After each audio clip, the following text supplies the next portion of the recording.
Hello बच्चों, आज हम लोग फिर से अपने इस चैनल पे एक नए टॉपिक के साथ आ रहे हैं और हमारा आज का टॉपिक है डिविजिबिलिटी रूल। तो आज हम सीखेंगे डिविजिबिलिटी रूल क्या है और इसे यूज करके हम लोग कैसे किसी भी संख्या को आसानी से भाग दे सकते हैं, ठीक है। और हम ये पता कर लेंगे कि ये संख्याएं किन किन संख्याओं से विभाजित हो सकता है। तो चलो देखते हैं डिविजिबिलिटी रूल। लेकिन उससे पहले आपको पता है कि हमारे इस चैनल का नाम अब चेंज हो चुका है। हमारा ये नाम जो पहले रामानुजन स्कूल ऑफ मैथमेटिक्स था, चेंज होके हो गया हेलो सर, ठीक है। तो चलो देखते हैं डिविजिबिलिटी रूल। और हाँ, आप अगर इस चैनल पे है तो मेरे इस चैनल को लाइक, सब्सक्राइब और शेयर ज़रूर कर दे, ठीक है। और एक और चीज़ कि जो आपका कमेंट है इस चैप्टर पे, इस टॉपिक पे या इस चैनल के रिगार्डिंग, वो कमेंट ज़रूर कमेंट सेक्शन में मेंशन करें। और अगर आपको चैनल के कंटेंट अच्छे लगते हैं तो लाइक करें, अदरवाइज डिसलाइक करें, ठीक है, लेकिन कमेंट ज़रूर करें। तो चलो स्टार्ट करते हैं बिना देर किए डिविजिबिलिटी रूल। ये डिविजिबिलिटी रूल होता क्या है? तो सपोज करो हमारे पास कोई भी एक संख्या है 225, ठीक है, कोई भी संख्या आप ले सकते हो। और 225 को हमने भाग किया 225 को 25 से, ठीक है। तो हम इस तरह से कुछ लिखते थे, याद है आपको।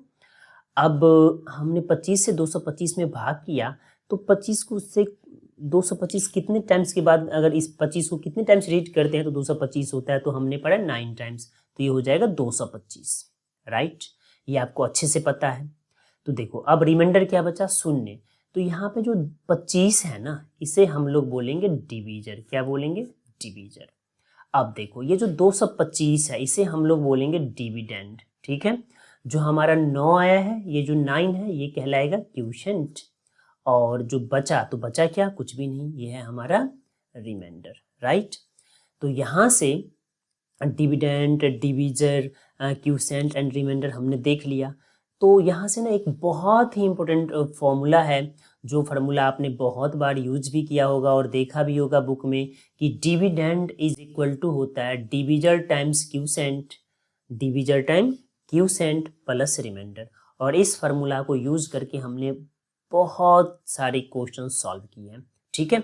तो ये आप ऑलरेडी जानते हैं और आपको पता है कि हमारा जो ये चैप्टर है बेसिक मैथ्स पार्ट 1, ये रिकैप है जो हमने अब तक 10th क्लास तक पढ़ा था। और इन सारे क्लासों में जितने हमने पढ़े थे, इसमें से सबसे बेस्ट टॉपिक जो हमारे लिए नेसेसरी है और बिना इसके हेल्प से हम लोग अच्छे से मैथ्स को अंडरस्टैंड नहीं कर पाएंगे 11th-12th क्लास के। तो इसीलिए हम लोगों ने एक छोटा सा चैप्टर तैयार किया है बेसिक मैथ्स 1, और उसमें हम उन रिलेवेंट टॉपिक्स के बारे में पढ़ते हैं जिसके बिना मैथ्स को अच्छे से अंडरस्टैंड नहीं कर सकते। तो चलो अब देखते हैं रूल्स कि डिविजिबिलिटी रूल क्या कहता है। तो पहला है डिविजिबिलिटी बाय 2। अब देखो कोई भी नंबर्स हो, ठीक है, डिविजिबिलिटी बाय 2 क्या कहता है कि कोई भी नंबर्स हो और उस नंबर के यूनिट प्लेस पे या तो 0 हो या 2 हो या 4 हो या 6 हो या 8 हो, यूनिट प्लेस पे, तो वो जो नंबर होते हैं ना, वो नंबर 2 से डिविजिबल होता है। तो हम क्या लिखेंगे? Number having digit at unit place is 0, 2, 4, 6 and 8, right. अब देखते हैं कुछ एग्जांपल। देखो इलस्ट्रेशन के थ्रू हम अगर समझेंगे ना तो हमें पता चलेगा। जैसे हमने लिया 5382, एक नंबर है 5382, और 5382 में अगर आपने देखा ना तो ये जो 2 है यूनिट प्लेस पे क्या है? 2। और हमने क्या पढ़ा है? यूनिट प्लेस पे या तो 0 हो या 2 हो या 4 हो या 6 हो या 8 हो। तो ये क्या होगा? डिविजिबल बाई 2, ठीक है। यहाँ पे हमने दूसरा संख्या लिया है 46, इसके भी यूनिट प्लेस पे क्या है? 6, तो डिविजिबल बाई 2। अब देखो अगला जो नेक्स्ट नंबर है, that number is 28, here unit number at unit place is 8, hence this number is divisible by 2। और यहाँ पे हमने लिया है ना 460, 460, यहाँ पर भी यूनिट प्लेस पे क्या है? 0, तो this number is divisible by 2। Similar way में देखते हैं, अगर हमने लिया कोई नंबर 254, यहाँ पर देखो यूनिट प्लेस पे क्या है? 4, तो ये नंबर क्या हो जाएगा? 2 से डिविजिबल हो जाएगा। तो डिविजिबिलिटी ऑफ 2 आपने सीख लिया। अब चलते हैं हमारे अगले नंबर पे, और अगला नंबर है हमारा अगला जो रूल्स है डिविजिबिलिटी बाय 3। अब डिविजिबिलिटी बाय 3 क्या कहता है कि कोई भी संख्या है और वो संख्या 3 से डिविजिबल है या नहीं, ये हमें पता करना है। तो हम क्या करते हैं, हम उस संख्या के जो डिजिट्स है उसको जोड़ लेंगे। अगर वो डिजिट्स, ठीक है, मल्टीपल ऑफ 3 हो, क्या हो, multiple of 3, then those numbers are divisible by 3। अब जैसे फॉर एग्जांपल हमने लिया 453। अब हम क्या करेंगे, इसके जितने डिजिट्स है यानी 4, 5 एंड 3 सबको क्या करेंगे, सबको ऐड कर लेंगे। तो 4 + 5 + 3 इज इक्वल टू कितना, 12। 12 इज इक्वल टू 3 टाइम्स 4, यानी 12 is a multiple of 3, hence it is divisible by 3, right. तो ये भी आपने सीख लिया होगा। अब हम चलते हैं हमारे अगले टॉपिक पे। हमारा अगला क्या है, अगला जो चेक करना है डिविजिबिलिटी बाय 4। डिविजिबिलिटी बाय 4, तो ये क्या कहता है कि last digit of a number is divisible by 4, या फिर जो लास्ट के 2 डिजिट्स है दे आर 0। अब देख लो, sorry, last 2 digit is of a number is divisible by 4 और लास्ट 2 डिजिट्स आर 0। तो देखो एग्जाम्पल के थ्रू समझते हैं कि कोई भी संख्या हो और उसके अगर लास्ट के 2 डिजिट ना 4 से डिविजिबल है तो वो संख्या 4 से डिविजिबल होगा, या फिर लास्ट किसी भी संख्या में लास्ट के जो 2 डिजिट है वो अगर शून्य है दोनों, तो भी वो संख्या 4 से डिविजिबल होगा। तो हमने यहाँ पे कोई एग्जाम्पल लिया 4, 5, 0, 2, 4। अब देखो यहाँ पे जो लास्ट का 2 डिजिट है ना, दैट डिजिट्स आर 2 and 4, यानी 24, and 24 is divisible by 4, hence this number is divisible by 4। ये आपको क्लियर हो गया। नेक्स्ट एग्जाम्पल देखते हैं। नेक्स्ट में हमारा 32100। अब यहाँ पर देखो यहाँ पे लास्ट के जो 2 डिजिट्स है ना वो क्या है, 00, और 00 इज डिविजिबल बाय 4।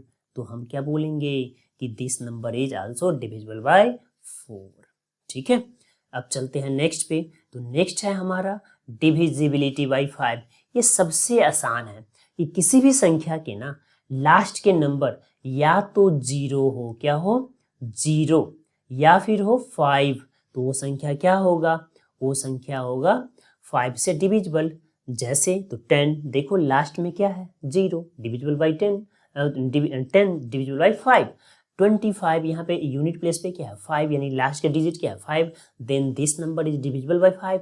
अगर हमने लिख दिया 60, तो यहाँ पर जो यूनिट प्लेस है वहाँ पर क्या है, 0, मीन्स क्या, this number is divisible by 5। तो मुझे लगता है सबसे आसान जो है ना वो डिविजिबिलिटी बाय 5 है, कि हमें याद रखना है या तो यूनिट प्लेस पे 0 हो या 5 हो, तो किसी भी संख्या के यूनिट प्लेस पे तो वो संख्या 5 से डिविजिबल है। अब चलते हैं आगे। अगला है हमारा डिविजिबिलिटी बाय 6।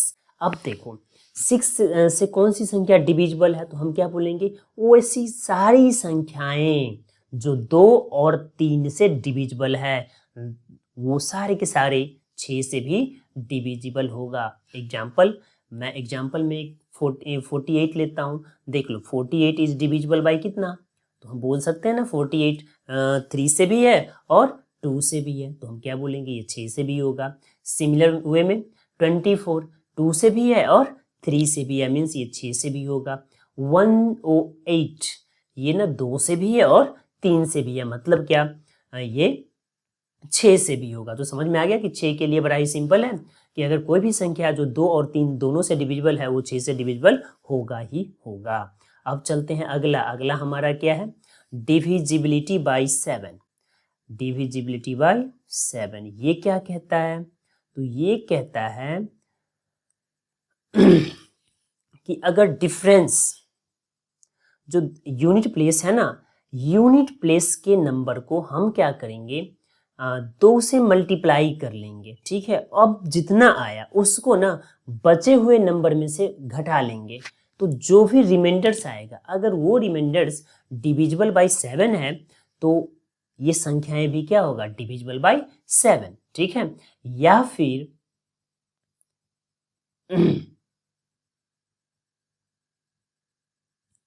ठीक है, या फिर क्या, तो difference between twice the digit at unit place and the numbers formed by other digits is either 0, यानी समझ में आ गया कि ट्वाइस से यूनिट प्लेस को मल्टीप्लाई करने के बाद जब हम सब्ट्रैक्ट करते हैं ना बचे हुए भाग को, तो उसमें से तो अगर 0 आ गया तो भी डिविजिबल बाई 7 है, या फिर मल्टीपल ऑफ 7 है तभी भी डिविजिबल बाई 7 है। एग्जाम्पल देख लो, एग्जाम्पल हमारा क्या है, हमने लिया 658।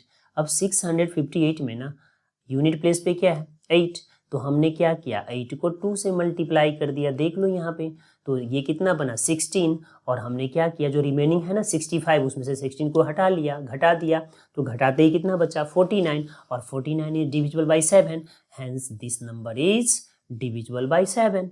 ठीक है, बड़ा ही सिंपल। चलते हैं हम अपने अगले पे, तो अगला क्या है डिविजिबिलिटी बाई 8। अब देखो जो डिविजिबिलिटी बाई 8 है वो क्या कहता है, वो कहता है कि किसी भी संख्या के लास्ट के जो 3 डिजिट्स है ना, अगर वो 8 से डिविजिबल है या फिर लास्ट के तीनों डिजिट ना 0 हो तो वो संख्याएं 8 से डिविजिबल होगा। अब कोई भी एग्जांपल एक लेके देख लो, तो हमने एक एग्जांपल लिया 57832। इसमें देखो लास्ट का जो 3 डिजिट है ना दे आर 832 यानी 832, और 832 is divisible by 8, hence this number is divisible by 8। ठीक है, तो 8 का कहानी भी बड़ा ही आसान है, आपने सीख ही लिया। अब चलते हैं अगले पे, अगला हमारा क्या है डिविजिबिलिटी बाई 9। अब 9 क्या कहता है कि कोई भी संख्या वो 9 से डिविजिबल है या नहीं, हम कैसे चेक करते हैं, तो हम क्या करेंगे जो संख्या है ना उसमें जो डिजिट्स है सबको ऐड कर लेंगे, और ऐड करेंगे, और जो भी हमारा ऐड होने के बाद आएगा, तो अगर वो 9 के मल्टीपल है, क्या है 9 के मल्टीपल, तब ना वो संख्याएं 9 से डिविजिबल है, अदरवाइज डिविजिबल नहीं है। तो हम एक एग्जांपल लेते हैं, तो सपोज करो हमने एक एग्जांपल लिया, हमारा एक नंबर है 684। ठीक है, 684। अब हमने क्या किया, इसके सारे डिजिट्स को ना जोड़ दिए, तो 6 + 8 + 4 कितना बना 18, और 18 को क्या हम लोग 9 × 2 नहीं लिख सकते, हाँ मीन्स क्या कि ये मल्टीपल है ना 9 के, तो बिल्कुल, तो अगर 9 के मल्टीपल हो तो हमने क्या पढ़ा वो डिविजिबल होगा 9 से, तो बस हाँ, तो ये संख्या है 9 से क्या है डिविजिबल है। अब चलते हैं डिविजिबिलिटी बाई 10। ठीक है, ये सबसे आसान है कि किसी भी संख्या के ना लास्ट में अगर शून्य होता है ना तो वो संख्या 10 से डिविजिबल होता है। अगर किसी ने पूछ दिया एग्जाम्पल, तो आपको मैं सिंपल सा एग्जाम्पल बताया हूँ 10 20 30 40 50 60 एटसेट्रा, कितना बोलना है। ठीक है, एक ही तो शून्य की बात है, तो वैसी कोई भी संख्या जिसके लास्ट का डिजिट 0 हो तो हम क्या बोलेंगे दो numbers are divisible by 10। Right, आपको समझ में आ रहा है ना, तो चलते हैं आगे। अगला है डिविजिबिलिटी बाई 11। अब देखो अगर 11 से डिविजिबिलिटी चेक करना हो ना तो हम क्या करेंगे, किसी भी संख्या को हमें अगर देखना हो कि ये 11 से डिविजिबल है या नहीं, तो हम क्या करते हैं उस संख्या के जितने भी ऑड प्लेस पे डिजिट्स है वो और जितने भी इवन प्लेस पे डिजिट है वो सबको अलग अलग जोड़ लेंगे, और उसके बाद क्या करेंगे दोनों का डिफरेंस निकाल लेंगे, यानी ऑड और इवन वाले का जो सम आया था उसका डिफरेंस निकाल लेंगे। अगर जो डिफरेंस है ना वो डिफरेंस 11 के मल्टीपल में है, 11 के मल्टीपल में है, तो हम क्या बोलेंगे कि वो संख्याएं डिविजिबल है 11 से, या फिर वो जो डिफरेंस है ना वो डिफरेंस अगर 0 के बराबर है तो भी हम क्या बोलेंगे कि वो संख्याएं मल्टीपल है, सॉरी डिविजिबल है 11 के। अब फॉर एग्जाम्पल के थ्रू समझते हैं, तो सपोज करो हमारे पास एक नंबर है 30462। अब देखो इसमें ना जो ऑड वाला प्लेस है वो क्या है 6 4 और 3, तो ऑड प्लेस पे जितने नंबर है ना सबको हमने जोड़ लिया, तो क्या बना 3 + 4 + 6, तो कितना बन गया 13। अब क्या करते हैं जितने इवन प्लेस पे है, तो इवन प्लेस पे क्या है या एक है 2 और दूसरा है 0, दोनों को जोड़ लेते हैं, तो कितना बना 0 + 2 = 2। अब क्या करेंगे डिफरेंस निकालेंगे, तो जो ज़्यादा है उसमें से कम को हटा लेते हैं, तो 13 - 2 कितना आ गया 11। 11 is a multiple of 11, hence this number is divisible by 11। याद रहेगा ना। अब चलते हैं ना फिर आगे। अब देखो अगला है डिविजिबिलिटी बाई 12। अब ये क्या कहता है कि अगर कोई भी संख्या है ना वो अगर 3 और 4 दोनों से डिविजिबल है, मीन्स वो संख्या 12 से भी डिविजिबल होगा। अगर आपको एग्जाम्पल लेना है ना तो मैं सिंपल सा एग्जाम्पल देता हूँ 36 का, 60 का, 84 का, देख लो। ठीक है, चलते हैं अगले पे। अगला हमारा है डिविजिबिलिटी बाय 18। अब 18 क्या कहता है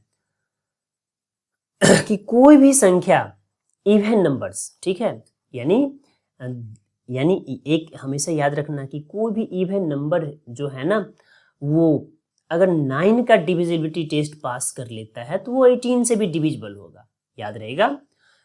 9 से डिविजिबल टेस्ट पास कर लेता है, लेकिन यहाँ पे याद रखना इवन नंबर क्या है, इवन नंबर। तो एग्जाम्पल में क्या बोल सकता हूँ, 54, 78 एटसेट्रा, 36, 18, ठीक है। तो चले अब आगे। हाँ बिल्कुल, अब आता है डिविजिबिलिटी बाय 25।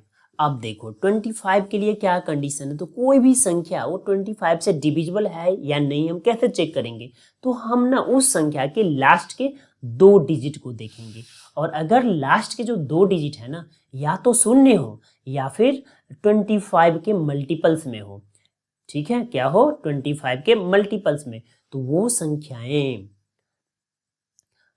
25 से डिविजिबल होगा, अदरवाइज नहीं होगा।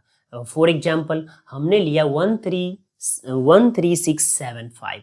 अब देखो यहाँ पे जो लास्ट का 2 डिजिट्स है वो कितना है, 75, और 75 क्या है, 25 का मल्टीपल्स 3 टाइम्स, तो आ गया ना 75, यानी ये संख्या क्या है, 25 से डिविजिबल है। अगर यहीं पे ना मैं थोड़ा सा चेंज कर दूं और एक नया नंबर ले लूं 13674, अब देख लो लास्ट का जो 2 डिजिट्स है ना वो कितना है, 74। क्या 74 मल्टीपल्स है 25 के, तो सिंपली हमारा आंसर क्या है, नो। मीन्स क्या, this number is not divisible by 25। ठीक है, तो चलते हैं अब आगे। अगला क्या है, तो अगला है हमारा डिविजिबिलिटी बाय 88। अब 88 से का कंडीशन क्या है, तो ऐसा कोई भी संख्या जो या तो 11 से डिविजिबल हो या 8 से डिविजिबल हो, वो संख्या 88 से डिविजिबल होगा ही होगा। अगर एग्जाम्पल पूछे तो मैं वैसे ही लिखा देता हूँ कुछ एक एग्जाम्पल, जैसे मैंने बोला 616 या 792, तो ये दोनों संख्याएं क्या है, 11 से भी डिविजिबल है और 8 से भी डिविजिबल है, मीन्स ये 88 से डिविजिबल होगा ही होगा, राइट। तो ये भी सीख गए। अब चलते हैं डिविजिबिलिटी टेस्ट में 1 to 5 पे। देखो ये टेस्ट ना बहुत ही संख्याओं का होता है, लेकिन हम सिर्फ वही पढ़ रहे हैं जो हमारे लिए मोस्ट कॉमन है और जो मैक्सिमम पूछा जाता है, ठीक है। तो अब चलते हैं लास्ट के लिए, और लास्ट क्या है, डिविजिबिलिटी बाय 1 to 5। तो ये याद रखना है कि अगर लास्ट का जो 3 नंबर होगा ना किसी भी संख्या के, अगर वो 3 नंबर 1 to 5 से डिविजिबल है तो संख्या 125 से डिविजिबल होगा, अदरवाइज डिविजिबल नहीं होगा। या फिर लास्ट का जो 3 नंबर्स है ना वो 3 नंबर सिर्फ 0, 0 और 0 है तो भी वो संख्या 1 to 5 से डिविजिबल होगा, अदरवाइज नहीं होगा, ठीक है। तो चले अब आगे एग्जाम्पल पे। तो सपोज करो हमने कोई भी एक एग्जाम्पल ले लिया 5250, 5250 का, लास्ट का 3 नंबर्स क्या है, 250, और लास्ट के 3 नंबर 250 है, 250 is a multiple of 1 to 5, means ये डिविजिबल है 125 से। इसका मतलब क्या है, ये संख्या डिविजिबल होगा 125 से, ठीक है। तो आपको कैसा लगा ये डिविजिबिलिटी टेस्ट और उसका रूल, ठीक है। तो अगर अच्छा लगा हो तो चैनल को लाइक और सब्सक्राइब तो बनता है ना यार, तो जल्दी जल्दी से चैनल को लाइक, सब्सक्राइब और शेयर जरूर कर देना। चलो मिलते हैं अपने अगले वीडियो में, टिल देन बाय बाय।